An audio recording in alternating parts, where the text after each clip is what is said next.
Hallo julle. Ag, dit is my regtig baie lekker om elke Vrydagmiddag so by jou te kom inloer en so net 'n bietjie met jou te chat oor wat die Here op my hart lê, of oor dinge wat ek rondom my sien en ervaar en wat ek dink ook dalk jy mee kan identifiseer en wat ek dalk sommer vir jou kan help om op 'n manier deur hierdie tyd te navigate.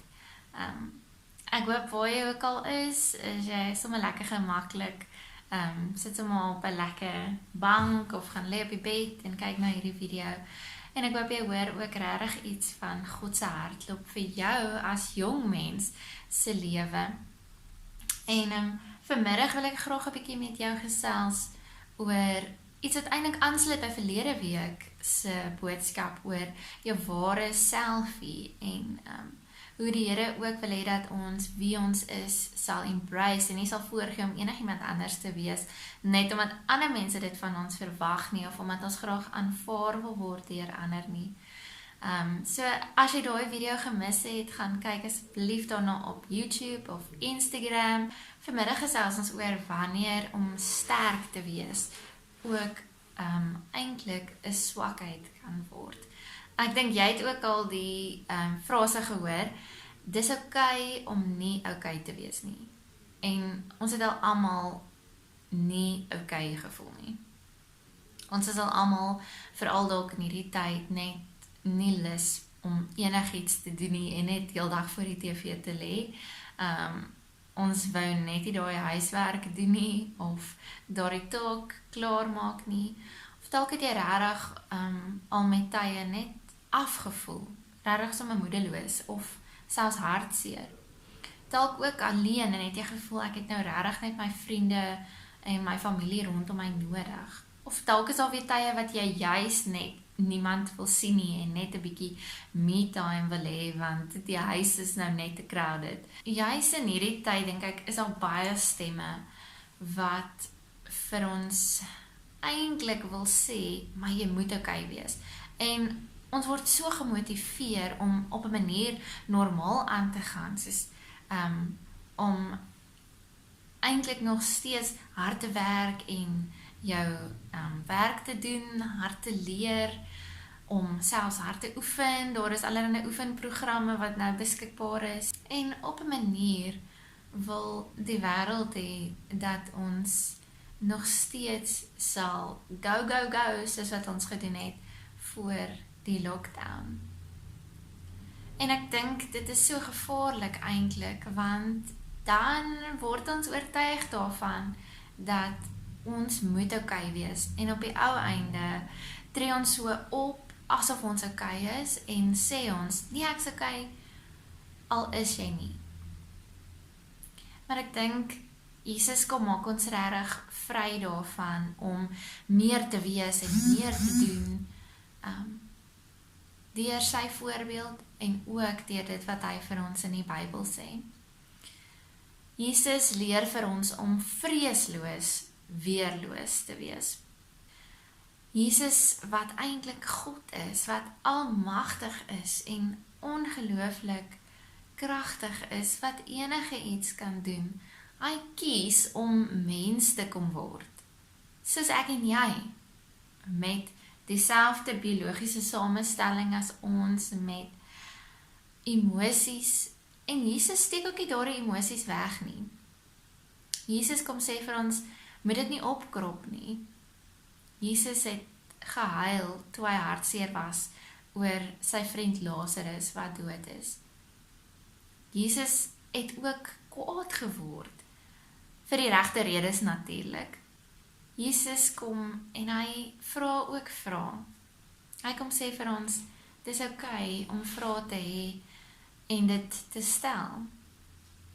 Het jy geweet dat Jesus eintlik baie meer vrae gevra het as wat hy antwoorde gegee het? Gewoonlik wanneer iemand vir hom gevra het, Here, wat is die antwoord hierop? Dan het Jesus vir hulle gevra, maar wat dink jy? Jesus het ook hulp gevra. Daar by die put het hy vir die Samaritaanse vrou gevra, gee vir my 'n bietjie water. Jesus het ook mense toegelaat om hom te help. Hy het sy disippels geroep, almal sodat hulle op 'n manier ook sy ondersteuningsnetwerk kan wees, sodat hulle vir hom daar kan wees en sodat hulle uiteindelik ook die werk namens hom kan doen, want hy het geweet hy sal nie vir altyd hier op aarde wees nie. So hy kan ook omring met mense wat hy geweet het vir hom lief sou wees en vir wie hy kon lief wees. En Jesus kom sterf uiteindelik ook aan die kruis en so wys hy vir ons sy liefde nie deur sy krag nie, maar juis deur sy weerloosheid, deur sy vulnerability. En daardeur gee Jesus nie vir ons toestemming om die hele tyd te loop en mope nie, maar hy kom gee vir ons die vryheid om wanneer ons nie okay is nie voor te gee dat ons is nie. Want uiteindelik maak dit net meer skade. Laat dit ons emosies opkrop wat uiteindelik op 'n latere stadium gaan uitkom. Dit laat ons nie hulp aanvaar van mense nie en mense van ons af wegstoot. En so ook vir God. Terwyl weerloosheid en wanneer ons kan erken, ek voel nie okay nie, of ek is nie okay nie, dan laat ons juis vir God en mense toe om nader aan ons te kom, om ons te help, om ons te ondersteun. En as jy jou Bybel by jou het, wil ek jou sommer nooi om saam met my by Matteus 11 vers 28 tot 30 oop te maak en ek lees dit graag vir ons. Kom na my toe, almal wat uitgeput en oorlaai is, en ek sal julle rus gee.